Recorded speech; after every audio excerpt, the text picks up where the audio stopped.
नमस्कार मित्रांनो, नर्सिंग एक ईश्वरसेवा मी आरोग्य त्या चॅनलमध्ये मी अक्षय तुम्हा सर्वांचं मनापासून स्वागत करते.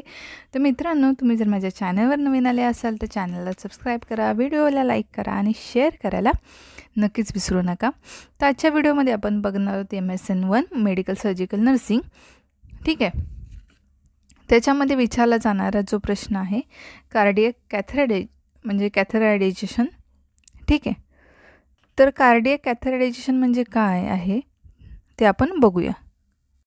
तर कार्डियक कॅथेटरायझेशन म्हणजे नक्की काय असतं, तर ह्या MSN2 मध्ये मेडिकल सर्जिकल नर्सिंग याच्यामध्ये विचारला जाणारा जो महत्त्वपूर्ण प्रश्न आहे MSN सेकंडमध्ये GNM सेकंड इयरला. तर हा प्रश्न कार्डियक कॅथेटरायझेशन हाही असा विचारला जातो किंवा कार्डियक कॅथेटरायझेशन यामध्ये परिचारिकेची भूमिका. ठीक आहे, तर काय असेल तर आपण बघूया. तर व्हिडिओला सुरुवात करूया. तर कार्डियक कॅथेटरायझेशन म्हणजे नक्की काय आहे, तर कार्डियक कॅथेटरायझेशन ही एक रोगनिदानात्मक तपासणी यामध्ये निलाजी आहे. त्याच्यामध्ये हृदयामध्ये रबरी नळी घालून तपासणी करतात. ह्याचा उद्देश काय आहे, काय उद्देशाने बरं करत असेल कार्डियक कॅथेटरायझेशन, तर त्याचे उद्देश आहेत कार्डियक आउटपुट पाहण्यासाठी केली जाते. ठीक आहे, डिटर्मिनेशन ऑफ कार्डियक आउटपुट, हृदयाच्या वेगवेगळ्या कप्प्यातील प्रेशर मोजण्यासाठी व ऑक्सिजनची जी संपृक्तता आहे, ठीक आहे, ते पाहण्यासाठी, म्हणजेच measurement of pressure of oxygen saturation बघण्यासाठी. त्याच्यानंतर तिसरं आहे कोरोनरी आर्टरी पेंटेट आहे की नाही हे पाहण्यासाठी, डिटर्मिनेशन ऑफ कोरोनरी आर्टरी पेंटेसी. त्याच्यानंतर पेसमेकरचा इलेक्ट्रो लोड जो आहे तो आतमध्ये घालण्यासाठी कार्डियक कॅथेटरायझेशन ही कृती हृदयाच्या दोन्ही बाजूंसाठी उजव्या व डाव्या करता येते. परंतु उजव्या बाजूसाठी केलेली कृती ही कमी धोक्याची व सहज सोपी आहे, कारण कॅथेटर ह्या निलेमधून आतमध्ये सरकवतात. पेसमेकरचा इलेक्ट्रोलोड आतमध्ये घालण्यासाठी म्हणजे इन्स्टॉल करण्यासाठी पेसमेकर इलेक्ट्रोलोड कार्डियक कॅथेटरायझेशन ही कृती हृदयाच्या दोन्ही बाजूंसाठी उजव्या व डाव्या करता येते. परंतु उजव्या बाजूसाठी केलेली कृती ही कमी धोक्याची व सहज सोपी आहे, कारण कॅथेटर हा निलेमधून आतमध्ये सरकवतात. तर यामध्ये परिचारिकेची काय भूमिका आहे, ॲज अ सिस्टर म्हणून तुमची काय भूमिका असेल ते तुम्हाला लिहायचं आहे. तर ते बघूया.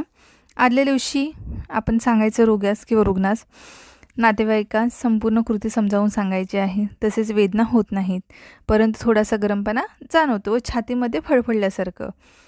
ठीक आहे, फ्लंटिंग सेन्सेशन जे म्हणतो, थोडंसं सेन्सेशन होतं हे समजावून सांगायचं आहे. रोग्याची व नातेवाईकांची लेखी संमती घ्यायची. जो सिग्नेचर फॉर्म असतो किंवा कन्सर्न फॉर्म असतो तो सही करून घ्यायचा आहे. तपासणीच्या आदल्या रात्री रोग्यास फिनाबार्बिटोनसारखे सेडेटिव्ह देतात, इंजेक्शन जे असतात ते. त्याचप्रमाणे ज्या दिवशी तपासणी आहे त्या दिवशी सकाळीही देतात. आदल्या दिवशी पेन्सिलिनसारखं अँटीबायोटिक जे असतात, अँटीबायोटिक इंजेक्शन द्यावे लागतात रुग्णांना इन्फेक्शन होऊ नये म्हणून. तेच तपासणीच्या दिवशी तपासणी झाल्यानंतर आणि दुसऱ्या दिवशी अँटीबायोटिक्स दिले जातात. त्याच्यानंतर तपासणी ऑपरेशन थिएटरमध्ये करताना त्या ठिकाणी एक्सरे काढण्याची व फ्लुरोस्कोपीची सोय असावी. एक्सरे काढण्यासाठी जेव्हा आपण तपासणार आहे तेव्हा ऑपरेशन थिएटरमध्ये नेणार, तर तिथे नेताना जेव्हा त्या ठिकाणी एक्सरे काढण्याची व फ्लुरोस्कोपीची सोय असावी लागते. रोग्यास ऑपरेशन टेबलवर घेतल्यावर कोपराच्या ठिकाणी स्थानिक भूल देऊन अँटीक्युबिटल जे वेन आहे तिला छेद देऊन 100 ते 124 सेंटीमीटर लांबीचा निर्जंतुक केलेला रेडिओ जो ओपेक असलेला रबरी कॅथेटर त्यामधून आत सरकवतात. ठीक आहे, अँटीक्युबिटल जी वेन आहे त्याला एक छेद घ्यायचा असतो म्हणजे कट करतात. त्याच्यामध्ये 100 ते 124 म्हणजे 100 ते 124 सेंटीमीटर लांबीचा निर्जंतुक केलेला जो रेडिओ ओपेक असतात ना असलेला रबरी कॅथेटर जो असतो त्याला आतमधून आत सरकवतो. तो हळूहळू आहे ते निलेतून सुपेरियर व्हेना म्हणजे केव्हा असते जी आपली, तिथून हृदयाच्या उजव्या कर्णिकेत व तेथून उजव्या जवानिकेत जातो. तो घालत असताना फ्लुरोस्कोपमधून पाहणी करतात आणि आवश्यक ठिकाणचा एक्सरे घेतात. प्रेशर मोजतात व निरनिराळ्या जे कप्पे आहेत त्या भागातून रक्ताचा नमुना ऑक्सिजन वायूचे प्रमाण पाहण्यासाठी घेतात. त्याच्यामध्ये प्रेशर मोजतात, निरनिराळ्या कप्प्यात व भागातून रक्ताचा नमुना ऑक्सिजन वायूचे प्रमाण पाहण्यासाठी हा स्कोप आहे तो उपयोग होतो. त्यानंतर ज्यावेळेस उजवी कर्णिका व डाव्या कर्णिकेमधील लॅब पडद्यांमध्ये जेव्हा छिद्र असते तेव्हा उजव्या कर्णिकेमध्ये रक्तातील ऑक्सिजनचे प्रमाण हे सुपेरियर आणि इन्फिरियर व्हेना केव्हामध्ये रक्तातील ऑक्सिजनच्या प्रमाणापेक्षा जास्त असते. काही हृदयविकारांमध्ये उदाहरणार्थ मायट्रल स्टेनोसिस हृदयातील रक्तदाब हा स्वाभाविक दाबाच्या 3 ते 4 पटीने वाढलेला असतो.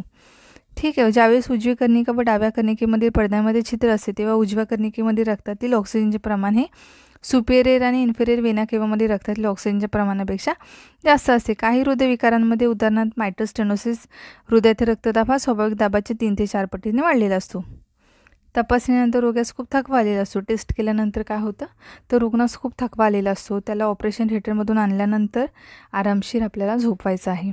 दर 15 मिनिटानंतर 15 मिनिट्सनंतर त्याची नाडी पाहावी. त्याची नाडी म्हणजे पल्स चेक करायची आहे, नोंद ठेवायची. 1 तासानंतर दर अर्ध्या तासाने रोग्याची नाडी पाहायची व त्यानंतर जर काही अस्वाभाविकता आढळल्यास ताबडतोब डॉक्टरांना कळवायचं आहे. काही वेळेस काय होतं तर रोग्यास तापही येतो. तो 4 ते 6 तास टिकून राहतो.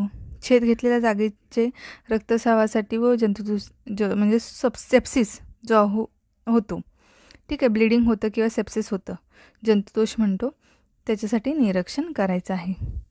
तर अशा प्रकारे परिचारिकेचं काम आहे, तिची भूमिका आहे कार्डियक कॅथेटरायझेशनमध्ये. त्याच्यानंतर म्हणजे ती हे काम करते कार्डियक कॅथेटरायझेशनमध्ये.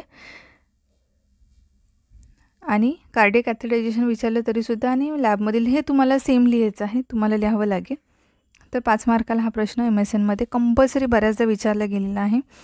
नेक्स्ट टाईम पण तुम्हाला विचारला जाऊ शकतो.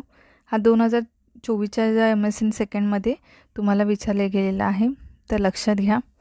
आणि व्यवस्थित तुम्हाला जो क्वेश्चन पेपर आहे अभ्यास करायचा आताच. भेटू आपण लवकर पुढच्या व्हिडिओमध्ये. तोपर्यंत काळजी घ्या, मस्त राहा, स्वस्थ राहा. धन्यवाद.